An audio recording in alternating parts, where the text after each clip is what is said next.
Доброе утро, дорогие телезрители, доброе утро, любители спорта. Men g'olib run turniridan eng ajoyib daqiqalarni sizga taqdim etishdan xursandmiz.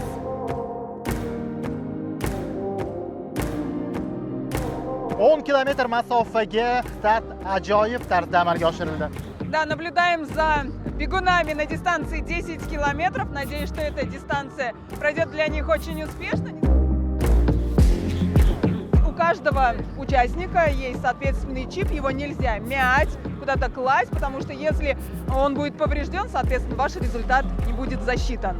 Maxsus chiplar yordamida g'oliblar aniqlanadi. Elektron tarzda barcha ishtirokchilar bugungi masofani muvaffaqiyatli tarzda yakuniga yetkazishadi. Biz esa ularni finishda kutib turibmiz. Я очень счастлив, что я выиграл соревнования в очередной раз. Очень достойные соперники. Я очень рад, что я выиграл. Спасибо организаторам за эти хорошие соревнования. Musobaqa juda ko'tarinki ruhda o'tmoqda, ob-havo ham juda ajoyib. Я очень рад, что я занял третье место, почетное.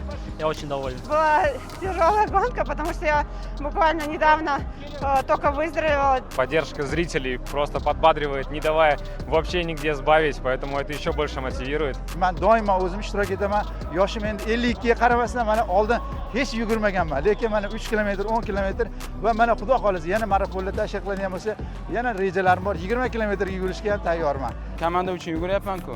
Men o'zimni jamoam uchun yuguryapman.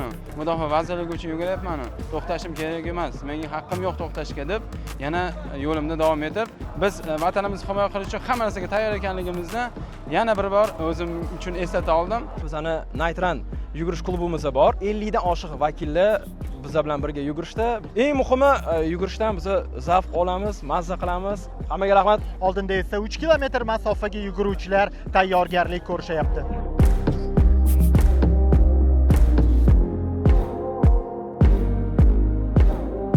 Это военно-патриотический забег Менхолеп. Рядом со мной Виктор Владимирович Махмудов, председатель Федерации триатлона Республики Узбекистан. Для нас очень важно именно такие патриотические забеги организовывать и проводить. Здесь именно происходит в том числе и единение между гражданским населением и военными. 3 kilometr masofani bosib o'tgan g'oliblarimiz, chempionlarimiz Shu darajaga, shu yerlarga yetib kelishimga ota-onam sababchi bo'lib, mana bugun shunday g'alabalarga erishib turibman. Meni duo qilib turgan ota-onamga kattakon rahmat aytaman. Murabbiylarimga va qo'llab-quvvatlab turgan Mudofaa vazirligi jamoatiga ham kattakon rahmat aytaman. Men g'olib run musobaqasida hali 3-o'rinni egalladim. Это команда Ходи Ташкент. Мы себя чувствуем в большом драйве. Пришли 55 человек. У нас настроение отличное, солнечное. Поздравляем! yuguruvchilarga, atletlarga, harbiy xizmatchilarga omad tilab qolaman.